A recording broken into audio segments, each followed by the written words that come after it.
My guest today is writer-director AJ Babbra, a London-based filmmaker, and he's primarily a writer-director, and he has also produced several short films over the last few years. Now, he seeks to create meaningful stories and characters as a visionary filmmaker. Now, as of 2024, his films have been showcased at various film festivals around the world and have won multiple awards. Now, he seeks to continue to collaborate with talented individuals in the future and to grow his filmography. Now, his newest short film, the multi-award winning Infidelity, is a twisted suspense thriller where a man hires a private investigator when he suspects infidelity. So, ladies and gentlemen, let's welcome writer-director AJ Babbra and his newest short film, Infidelity, to the show. Welcome, AJ. Thank you so much, Wood, for having me. Yeah, I was looking back at a lot of your list of short films that you have done. When did you get interested in filmmaking? Well, I mean, to be honest, I was always a fan of movies when I was younger.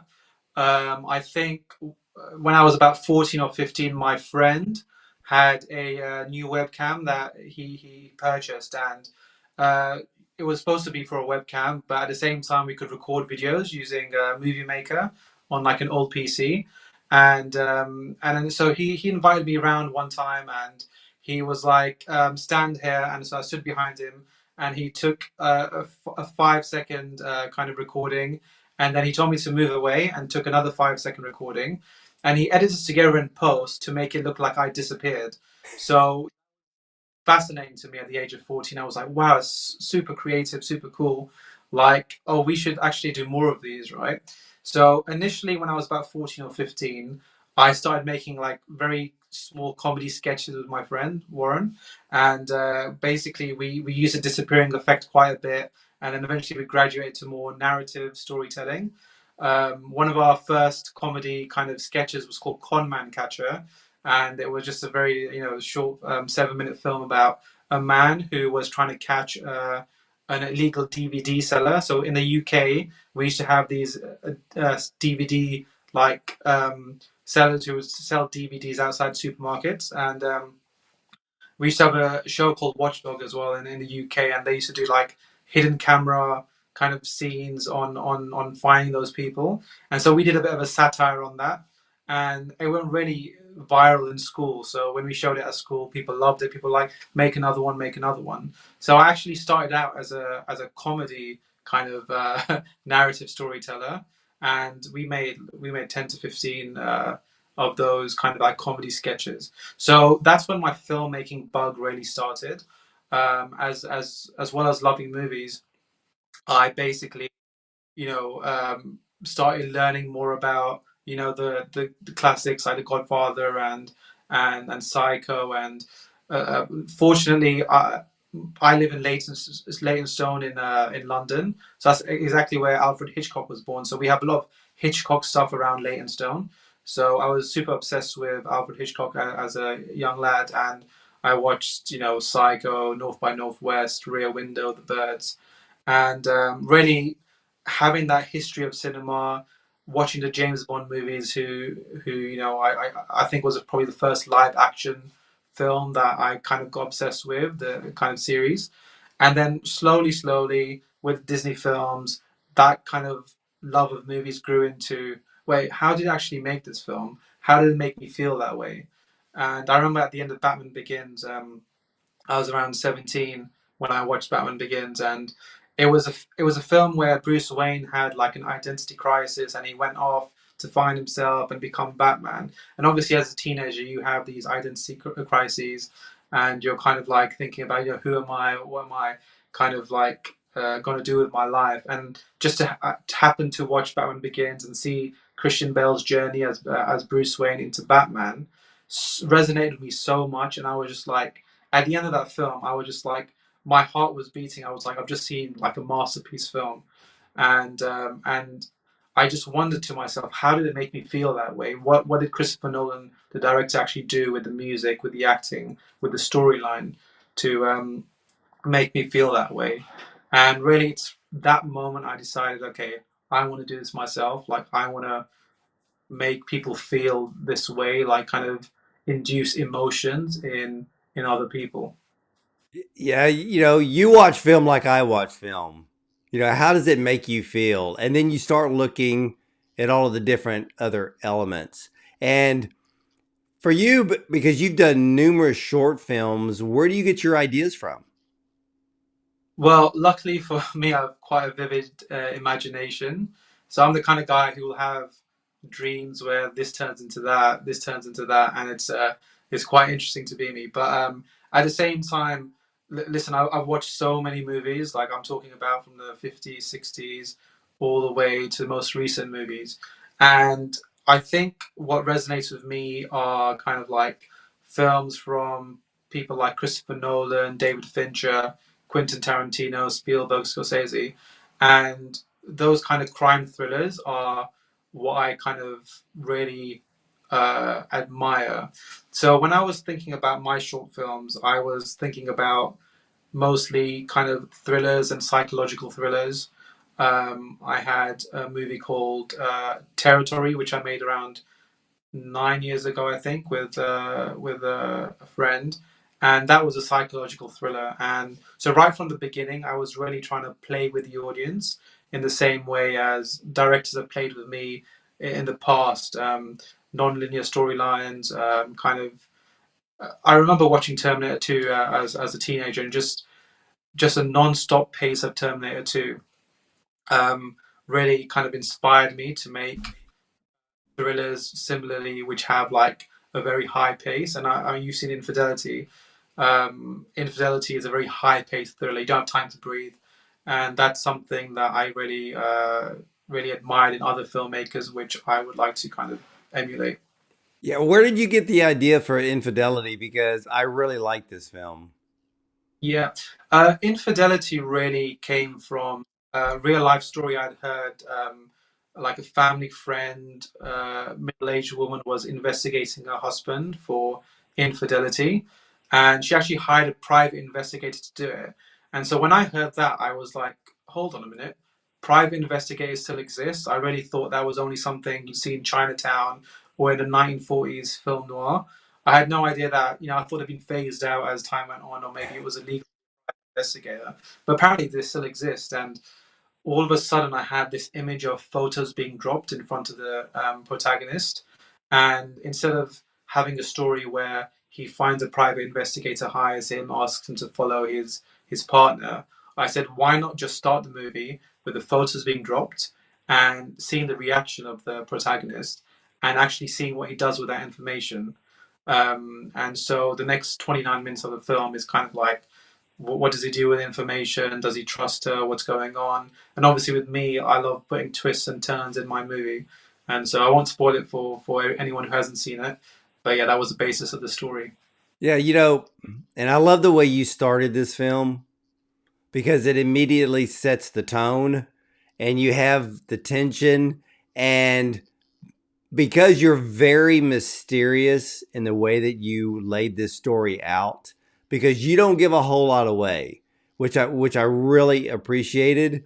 But in the beginning of this film, you really feel sorry for the guy. Yeah, I mean, I think that was kind of the purpose of play in terms of when I wanted to play with the audience. It was like I really wanted him to be a person that you would feel sorry for. Um, and to be honest, like even villains and heroes are real human beings. They all have a purpose to their madness, and actually some of the best villains are the villains that you can somewhat relate to, because sometimes you're like, actually they have a point. I mean, I don't agree with how they're doing it, but I see why he wants to do it that way.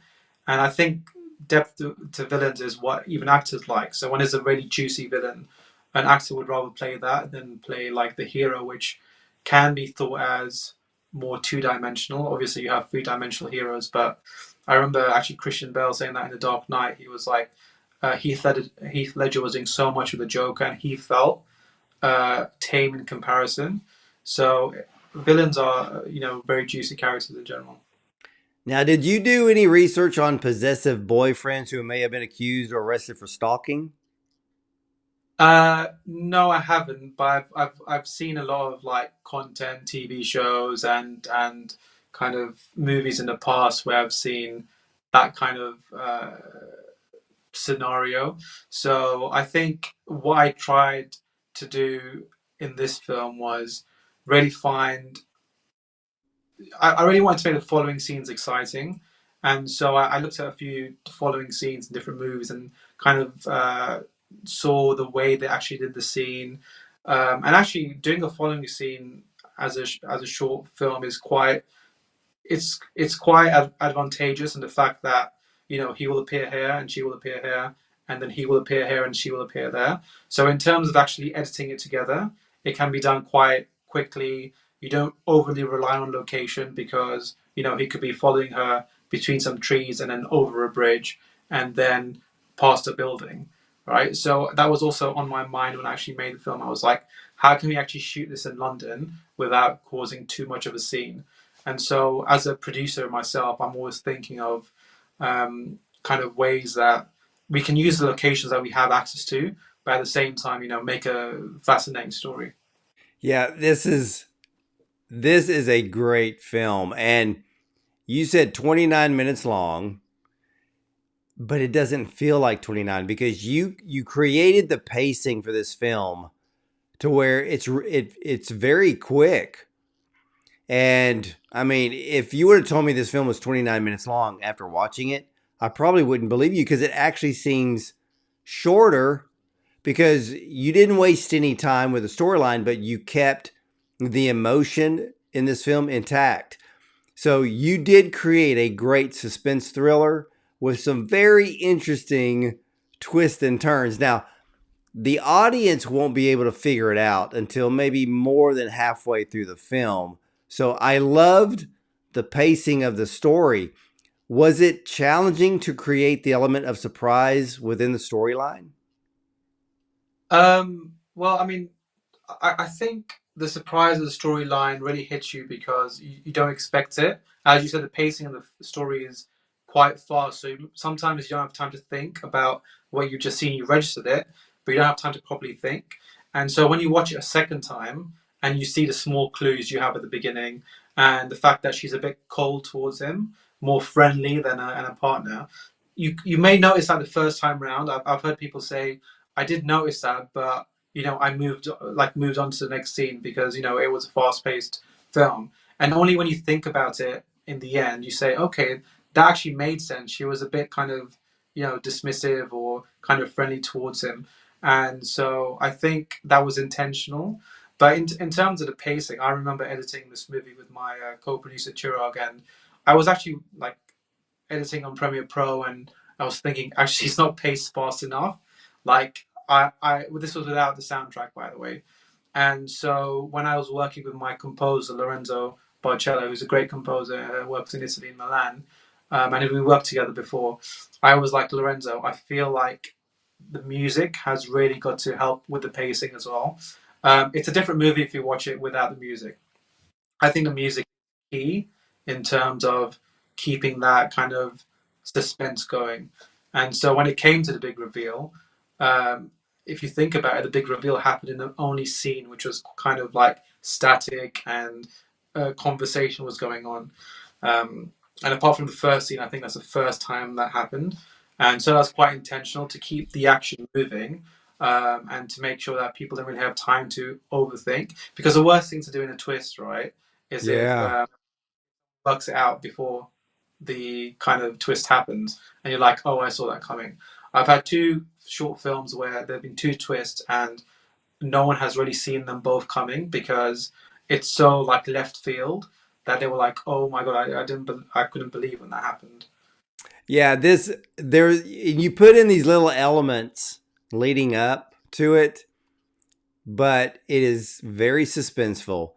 And I kept looking at this film and I'm like, okay, what does this film remind me of? And I was thinking back, and this film kind of reminds me of the tone of that 1991 Julia Roberts film, Sleeping with the Enemy. And because, she had someone that was very possessive over her. Were there any films that you pulled inspiration from to create Infidelity? Well, I haven't seen that Sleeping with the Enemy film, but I will check it out now. In terms of kind of films inspired it, I would say Christopher Nolan's The Following was definitely an inspiration, just because of the following scenes. I noticed when watching that film because I thought to myself, all right, Christopher Nolan was 28, I think, when he made that film, or 27, and he made it over the course of a year. But I was thinking, how could he shoot in London without permits and stuff? Like, how was he doing that? And I think the fact that it was a movie called The Following, and it was a film about following, kind of resonated with me. I was like, that's a great idea. I can actually uh, do a short film where a follow is part of it.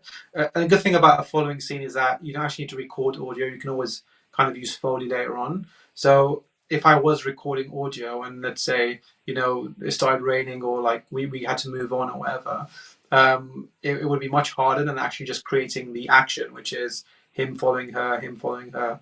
And so I think the following was a inspiration for the film. And then I really wanted to make like a gritty kind of London crime thriller. And so there are a lot of like London crime thrillers, such as, I mean, there's a TV show called Luther, for example, with Idris Elba, which I took some inspiration from. But to be honest, I kind of had the following scene over the Millennium Bridge near St. Paul's in my head anyway for the movie, and so I kind of reverse engineered it in a certain way, and so I knew that was always going to be part of the film, and yeah. So in terms of pacing, Terminator 2, just having that high pace. The Dark Knight also has a very high pace as well. Um, so Now yeah. your lead character Daniel, I kept I kept focusing on him. I'm like, what? Who does he remind me of? And I kept looking, and then I finally found out, or found the actor that he literally almost looks like a splitting image of. Oh, And he reminds me of Andrew Robinson, the actor who played the killer in the original Dirty Harry with Clint Eastwood. Oh yeah, no, I definitely see that as well. So actually, Tom, who the actor was, right? He reminded me of the Dirty Harry, but also of Malcolm McDowell in A Clockwork Orange. So Stanley Kubrick's A Clockwork Orange has the Malcolm McDowell character. Very, he's got very like you know, creepy eyes, and he's there. He's got those luscious locks as well. And so when actually I saw Tom's headshot when I was hiring for the character of Andy, I was like he straight away reminded me of Malcolm McDowell from A Clockwork Orange. And then I'd watched Dirty Harry a couple of times, and I definitely get that as well. I remember as a kid watching Dirty Harry, that character really scared me, same with the long hair, and um, but I think, I mean, the thing about Tom, right, he's actually a very like good-looking and handsome guy, but he's also got that capability of being villainous, and so he's just got a very unique face. And we both went to LA recently because we had a film festival for Infidelity there, and it was just so funny that a few people had said that he has a very like familiar face to some actors they've known. So I think it always, it's always a good thing if people think that. Yeah, yeah, and you're right. He has the same crazy look in his eyes. He has the same very strange vibe about him as well. It's almost like he's very friendly, but he also seems a little creepy at the same time in this film. But it works so well because it's this incredible character. I mean, when I was looking at this film, he comes across as passive aggressive, yet he's a very possessive character. So when you were creating Daniel, what were some of the things going through your head to create what his persona should be? Well, like you just said, that I mean, the character of Andy he had to look like he would be going out with the character played by Amy Scarlett, and so it had to make sense that he was, a tall, handsome guy who would be married to a woman like that and owns a house in London, but at the same time that he would have that edge that he could kind of turn any moment.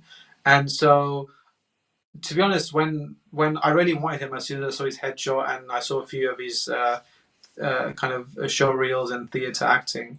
Um, and to be honest, Tom is a great guy. He's super fun, super friendly, completely opposite from the character he played. So he's actually a really good actor.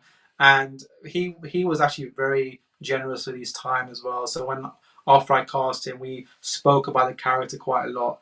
And we were talking about how he needs to we need to empathize with him in the first part, and as soon as the turn happens, we've got to be like, "Oh no, I knew it all along, and now I'm scared." So in that scene where the reveal actually happens, we change the music a bit to be a bit more creepy, and and then if you note his eyes in that scene, I don't think he blinks. I think he blinks like once. And so we said to Tom that, we really want, as soon as that turn happens, for you to look a bit more creepy. And he's such a good actor, he can be friendly on one side and turn creepy. And then at the end, obviously, when he kind of tries to get away from the police and he pulls out the corkscrew, we've got that shot where you kind of like zoom into his eyes, and he just looks very scary.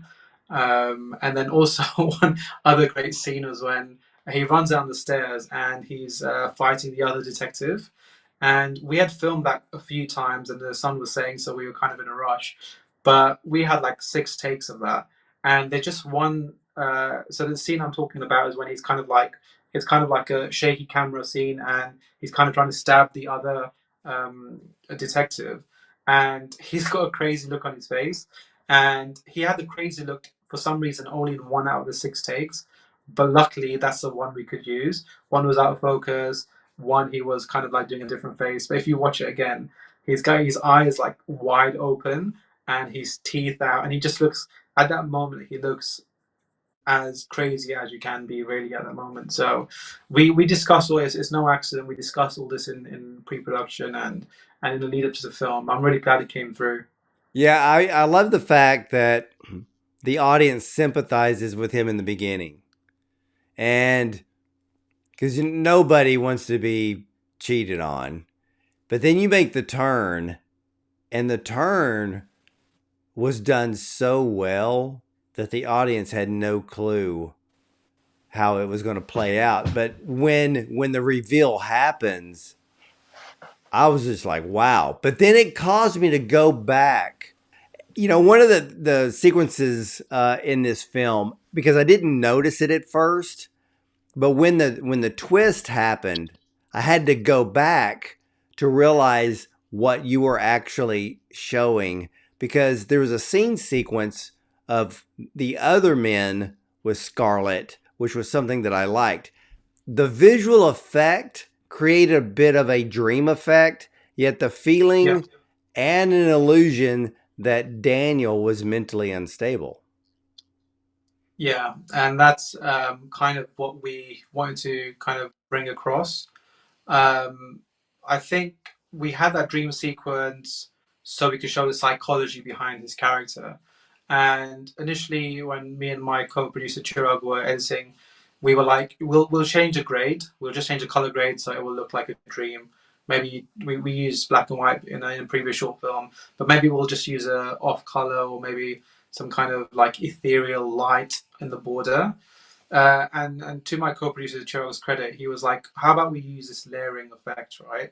Because the layering effect gave kind of a hint of like maybe drug use or some kind of mental instability."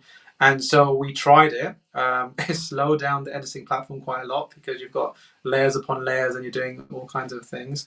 But it was really effective, and so I was kind of unsure about that. But to my co-producer's credit, he was like, let's try it and see how it goes.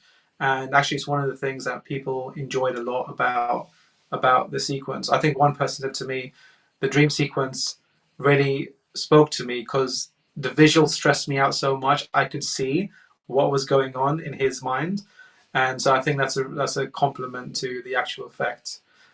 there was a fear on my side that it would become a bit too, cartoony, or it wouldn't be taken as seriously. But it's done the opposite. So I suppose this is how you learn about creative things, right? Try different. But I love the way you did it because, and you're right, there other filmmakers would have gone in and they would have changed the coloring for that sequence. But I like the way that you did the layering effect because we don't see a whole lot of layering like that in film. So it stood out, it made a very strong impact, and it also gives the audience the idea of, okay, is he dreaming? Is he thinking back? But he's actually thinking back of Scarlett being with those other men because in reality, he most likely had the private investigator take photos. So he'd been following her for quite a while. Yeah, that's exactly right. So I think I think the characters that the Scarlet character was referring to in the film at the end when she's having the big argument with him. If you look at the credits, that's the exact same names as the people in the dream, and so I'm really glad you picked that up. But that's definitely something we kind of were trying to imply, which is why I like movies where you can kind of watch it a second time and see a different layer to it, which is something that my favorite film directors do. So yeah, so when you watch it again, you'll be like, oh, okay, I get it. So yeah, she was with him, and so he got rid of these two guys first. So he's been at it for a while, and there's a line when he says later on, "I know she likes me, but she just needs a bit of help getting there," which is quite twisted, but it's basically kind of implying that he wants her and he's trying to basically block her at every point so that she turns towards him. I'm not sure if you noticed, but there was a scene where they're talking on the sofa, and she's kind of like confiding in him, and he kind of makes her feel better, and then she's kind of like, oh, do you want to watch a movie? There's a bit of hand touching as well. So I was trying to, I mean, she was super vulnerable in that state, and he was kind of manipulating her emotionally. And so I thought, okay, cool. Let's have a moment where maybe he might even succeed. So if he didn't have to leave to pay off the private investigator and he stayed for the movie, maybe something would have happened, right? But as luck has it, he was called away to pay up the private investigator, and then she happens to find the photos. So it's just one of those kind of sliding doors moments where any other way, she could have been in that trap forever, may have fallen in love, convinced herself that, he was the right guy for her, and really his plan would have worked.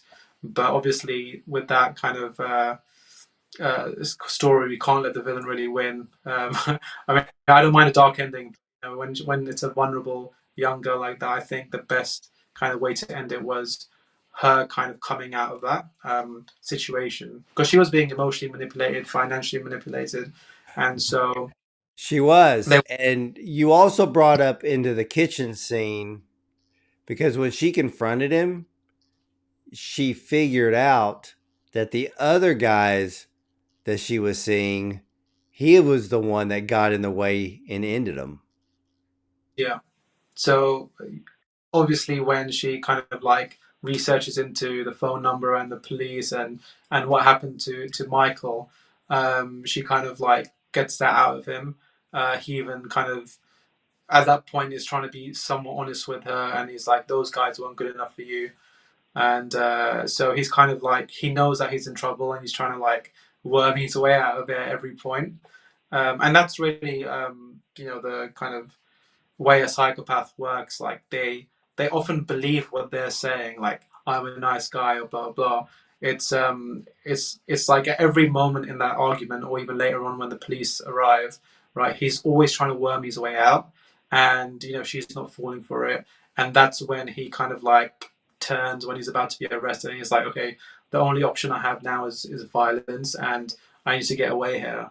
And so he turns violent, and then we see what happens near the end. Yeah, and but in his own mind, he gives excuses like what he did is okay. And but he's only looking through the eyes of in his mind, he's technically in love with her.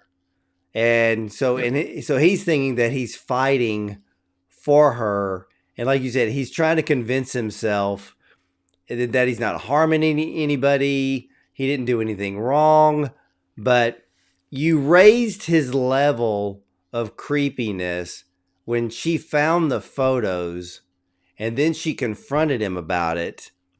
But then it got worse because he told her that he didn't take them, which made the whole situation that much worse. And then he said, "Oh no, it was a private investigator." I'm like, dude, just shut up. Because every time you keep talking, you make it worse. So I really love that scene because it created a lot of tension between both of them, but really uh, it caused a lot of upset to Scarlett. Yeah, and I think I mean when I was in LA with the film, British audiences and and US audiences laugh at different points, and so there's a kind of a British joke near the end about the corkscrew, which gets a lot of laughs in the UK, but I think went over some people's head in LA. But the joke that everyone loved in LA was the kind of like, oh, I didn't take it. It was a private investigator, and then you see his face kind of drop.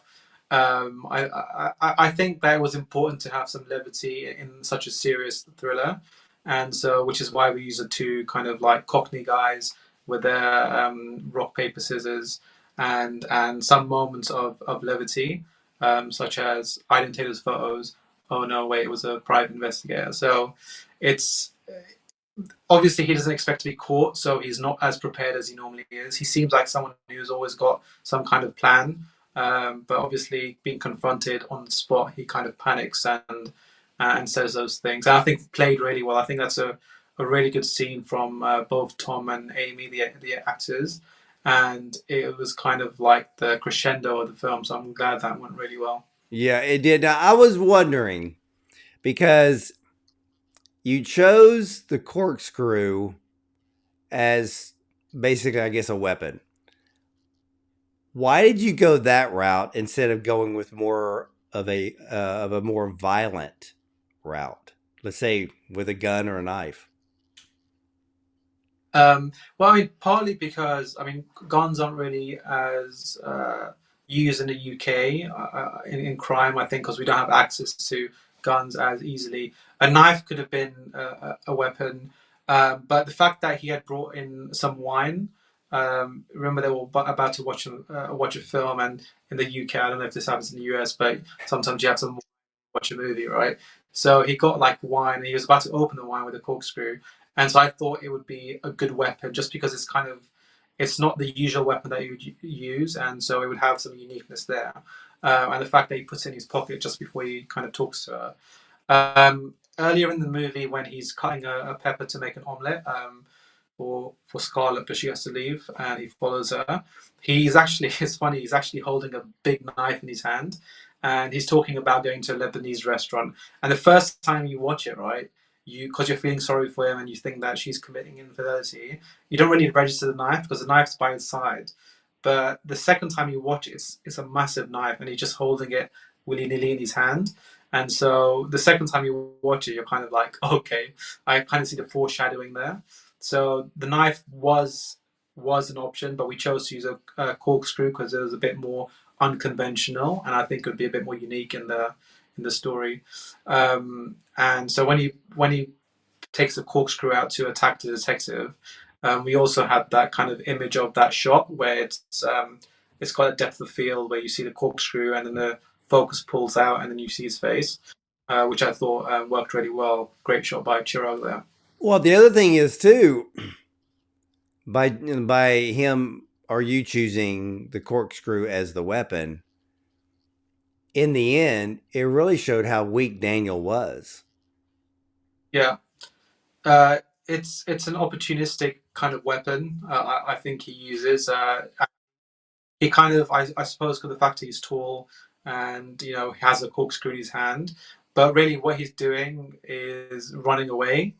Not. I mean, maybe a real man would just take it and get arrested, but he's just almost like a rodent, a rat of some sort, just kind of, trying to use whatever he can to bite someone and then kind of run away. He scurries away. Like if you see the scene, he scurries down the stairs and kind of like puts up a small fight with a detective who's obviously much more skilled than him, and ends up on the floor. So I mean, he gets his comeuppance, which is what we wanted in the end. Well, your film was shown at the City of Angels Women's Film Festival. What kind of stories did you hear from other women who could relate to the film? I mean, I suppose they. I mean, the film has a mostly male cast, right? But really is a story about a woman being manipulated these men. Like you've obviously got Andy, the main character. You've got the private investigator who knows what's going on, but just wants to make money, so he doesn't mind. You've got those two thugs who are kind of beating someone up. So really, this young woman has all these men around her, kind of manipulating her in different kinds of ways. And she really has no idea until the end. And so I think that really resonated with women I spoke to at the film festival. So they were like, I mean, it wasn't obviously that extreme, but there have been times when possessive ex boyfriends, don't leave them alone, and you try to get in their way of future relationships, and even stalking. Like stalking is quite common in the UK in terms of someone following someone. I've had friends whose girlfriends have been followed on from the train, and sometimes these guys don't really do anything. They kind of just follow because they know they can induce fear in the woman. And so I think a lot of women have been followed just in general. And I think that obviously the manipulation and the possessive ex-boyfriend was also a theme that resonated with them quite a bit. So actually, I got a lot of good feedback from the film festival, from men and women, and so it was really really pleasing to see. Now, is this film still on the film festival circuit? Yeah, so originally it premiered at Romford Film Festival in the UK in May, and that was kind of like it's a big film festival in East London and happens to be my local one. It also went to City of Angels in LA, so that was a really great experience to spend 2 weeks there and just kind of like live in LA for a bit and just see how it was there. I've been there before, but not in terms of actually living there and kind of taking in everything, walking around, and it also going to Breaking TV Film Festival, which is a relatively new film festival in London, which actually happened on a weekend. So I just happened to see Infidelity on Saturday with a crowd, and there was an award show on Sunday. It's really interesting, like when you make a movie and you edit it. You've seen the movie so many times. It's kind of like I think on Saturday I was more watching other people watch the movie and seeing their reactions. That's super interesting. I remember when I was younger, I used to see actors and directors, for example, attend a movie premiere and they would leave like 20 minutes into the movie. I'd be like, why would they do that? It's their movie. But now I kind of understand the fact when you've seen your movie a lot of times, it's obviously interesting to see other people react, but you've just seen it so many times. So all you see are little errors and little mistakes, which other people don't really pick up. But as a creator, you're always like, where can I improve? Where can I improve for the next film? Now, do you, all right, because you said something that a lot of filmmakers have told me. When they're at a film festival and people are watching their film, they don't necessarily watch their film, they're watching the audience's reaction. Do you kind of take mental notes with the audience's reaction to certain parts of the film and maybe think about, okay, they reacted there. So when you are going into a new project, do you kind of keep those mental notes alive so you know what you're creating that could actually cause a reaction that you want from the film? Yeah, I mean, yeah, like I said at the beginning, I just love invoking emotion in people through art and film. So I think watching someone's reaction is super important. I think with the twist on Saturday, I one of the cast members' sister-in-law was watching and she hadn't seen the film, and so I looked over at her. Her mouth was actually open, and I was like, "Is she putting it on?" But I could actually see her eyes and her mouth, and it was kind of like she couldn't believe like that was the case, that the twist happened, and so that's super rewarding to see because you're like, that's the kind of reaction I was looking for, and then sometimes like I was talking about the corkscrew joke, there's you don't get that reaction in LA, and you're kind of like you kind of feel awkward. You're like they should have laughed, but then you get that in England, and you're like, okay, cool. and then sometimes in the US you'll get a laugh, and in the UK you won't. So it can be heartbreaking, but I definitely take that on board and just try to work my way around it. I think what that teaches me is it'll be super heartbreaking to make a comedy film, because with comedy you have to be funny, right? The joke's funny or it's not. So if I make a comedy film and people are not laughing at half of it, it's kind of like, oh my god. I mean, I really admire people who make comedies now, because the jokes have to be funny, and if they're not, it gets a really bad rep. Whereas with a drama or a thriller or an action film, you can kind of get away with jokes not landing because the theme is a bit more serious. And so if it does land, it's great moment of levity. But if it doesn't, then you're kind of feeling awkward. Well, here in the US, everybody loves British comedy Okay. because we just love it. It's different, and everybody can think back to Monty Python and Benny Hill. Oh my gosh, the list just goes on and on. And and I've heard this from other filmmakers. When they go to a film festival, if it's in the UK versus America, the audience's reactions are completely different. And they react to different parts of the film. And I would have never thought that. But I guess everybody's idea of watching a film is different and that we react to different parts. So I guess it really makes it interesting. But I think for the filmmaker, it makes them nervous. It definitely does, and that's why some films do better in different countries. Apparently horror travels really well. I went to a producing course recently, and they were like, "Well, horror is scary is scary. Like if you get scared, people understand how it is to be scared, right? So that's why a lot of directors often uh, do horror films as their first film, just because first of all it's easier to get made because horror can travel, and it's much easier to scare people than it is to kind of make them laugh. Yeah, yeah. I mean, I love the art of filmmaking because every year there are new stories, new topics, new angles when it comes to creating short films, especially. And so the great thing is we're never going to run out of ideas. We're never going to run out of content. And I think creativity just continues to grow and grow and grow. Now, for you, any plans of possibly ever doing a feature film? Yeah, so that's actually my plan now. So I'm in my mid 30s now. So I really thought, emulating my kind of director heroes such as Nolan and Tarantino, that would have made a feature film by the age of 30. But I remember talking to a producer in London about that, and they were like, "No, don't talk like that. Everyone's on their own timeline, and so you'll make a feature film when you think you're ready." But to be honest, I've made like 4 or 5 short films now. They've all done really well on the film festival circuit and won awards, and I mean, I put one on YouTube and it got hundreds of thousands of views. So I think I've got an audience and people actually want to watch the movies.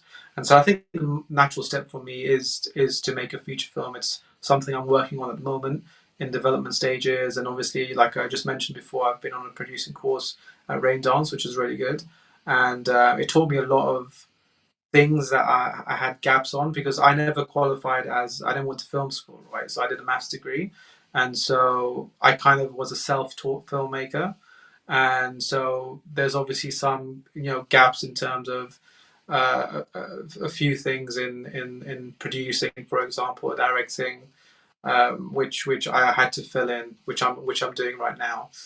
Stuff like how money is raised, for example, and the best way to do budgets, etc. The best types of movies to do, and so this is what I'm trying to kind of learn now, so that I'm well equipped for kind of a feature film career. And Yeah, so that's yeah. It's with all the filmmakers that I talk to, you get those that have gone to film school, and there are many of them who have never been. But in the end, the films look great, and I think sometimes it works either way because it all comes down to creativity. It comes down to ideas. It comes down to what eye you have to tell the story. So to me, it doesn't matter to me if someone is self-taught versus someone that went to school. So film is film, and I can't wait to see the next one. Thank you. I completely agree with you. I think film is an art form, and anyone can really do that. That's the advice I have for people. I mean, so a 16-year-old was asking me at the film festival on Saturday, like, what advice do you have for someone like me? And I was basically telling them that there's no you don't wait to go to film school. Just pick up a camera. It's very easy to use an iPhone now and make a film, even if it's not the greatest film. I mean, my film school was the sessions I did with my friend Warren back when we were 14, 15, making his comedy sketches. Like, I may not have learned, it may have taken longer to learn, like how to edit using a certain program, and how to have camera angles. I remember when I was 16, me and my friend Warren made kind of short sketch, right? And the point was the camera was a hidden camera, so it wouldn't be the most stable camera, right? And my friend who had watched that film, who was a bit more critical, and he's actually one of our best friends, so it wasn't a big thing. He was just like, "Oh, the camera was shaking all over the place." So I was getting criticism at 16, and then he kind of proved that point by making his own film, right, with a steady camera, like a little 2 minute comedy sketch. So already at 16, I was getting criticism and trying to find a way to improve my own films. So really, film school can happen, even when you watch a movie and you're 8 years old and you see an action is seen as fast paced and you're like, I remember that. That Well, is a learning. You can yeah, because I mean, even Tarantino will tell you, you want to be a filmmaker, go pick up a camera and just go do it. And and Tarantino didn't go to film school. A lot of them didn't. But yeah, but it all uh, comes down to being creative and using what you and literally just using what you have in the very beginning. And like you said, everybody's got an iPhone. So if you want to be a filmmaker, hit record. exactly. And Tarantino himself, like, he used to work in a video store, right? So he was obsessed with movies. He had a encyclopedic knowledge of movies. And sometimes it's just, I know how he felt, because it's kind of like, it's not like he's trying to learn, Japanese movie from the 50s. He wants to learn it. Like, I think if you have the passion for it and the urge to do it so badly, eventually you will pick up a camera.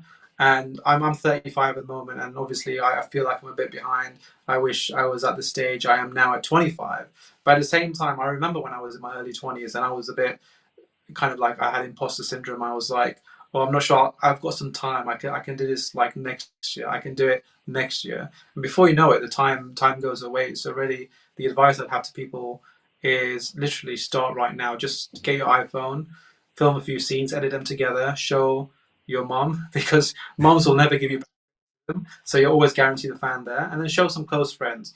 And if you're as lucky as me, you'll get some constructive criticism. And that person who told me about the shaky cam, I'm not even joking.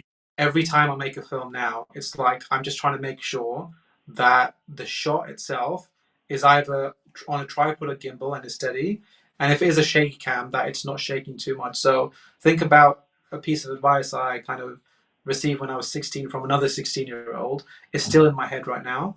And so when I'm kind of making a movie, I'm always thinking of these things in my head. I've just got through osmosis over the last 20 years. So it's. I mean, Will Smith once said, "No time is ever wasted." So it doesn't matter if even if you're at like a summer camp and you've got a video camera and you're recording someone like setting off a firework, right? You'll be surprised how often that you know that occasion or whatever, right, can actually inform something later on down the line. And so it's never too late, but it's also never too early. So uh, pick up the camera and record, as you said.